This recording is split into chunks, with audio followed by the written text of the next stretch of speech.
네, 지난해 4월 평택항에서 컨테이너에 깔려 숨진 고 이선호 군 사건으로 재판에 넘겨진 원청 관계자들에 대해서 법원이 유죄를 인정해서 징역형과 금고형의 집행유예를 선고했습니다. 법원은 이례적으로 원청업체에도 벌금형을 선고해서 사고 책임을 인정했는데요. 취재기자 연결해 보겠습니다. 황윤태 기자. 네, 사회 일부입니다. 네, 사고 9개월 만에 지금 1심 판결이 나온 건데요. 원청 소속 관계자들이 유죄 판결을 받았다고요?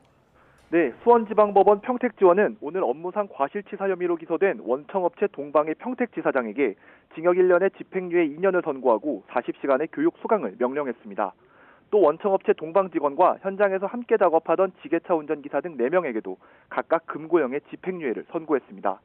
법원은 산업안전보건법 위반 혐의로 기소된 원청업체 법인 동방에도 사고 책임이 있다고 보고 벌금 2천만 원을 선고했습니다. 재판부는 피고인들이 노동자들에게 안전한 작업 환경을 보장해야 하는 의무를 다하지 않아 돌이킬 수 없는 결과를 초래했다고 지적했습니다.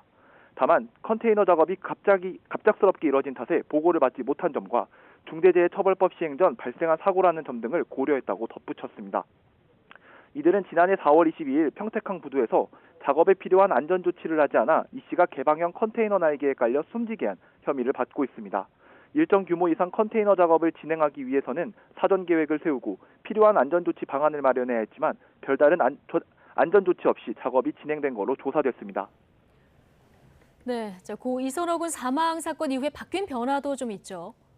네, 국회는 사고 2달 뒤인 지난해 7월 항만안전특별법을 통과시켰습니다. 8월부터 시행되는 항만안전특별법은 항만 근로자에 대해 안전장비 지급과 안전교육을 의무로 시행해야 한다는 내용이 담겼습니다. 이 밖에도 항만안전점검관 도입과 함께 항만사업자와 하역사업자는 자체 안전관리 계획을 수립해야 하고 노사정이 참여하는 항만안전협의체에도 참여해야 합니다. 오늘 27일부터 시행되는 중대재해처벌법의 강화 목소리도 커지고 있습니다.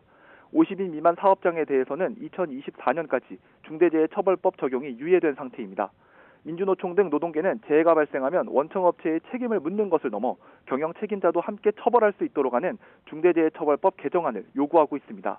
지금까지 사회 일부에서 전해드렸습니다.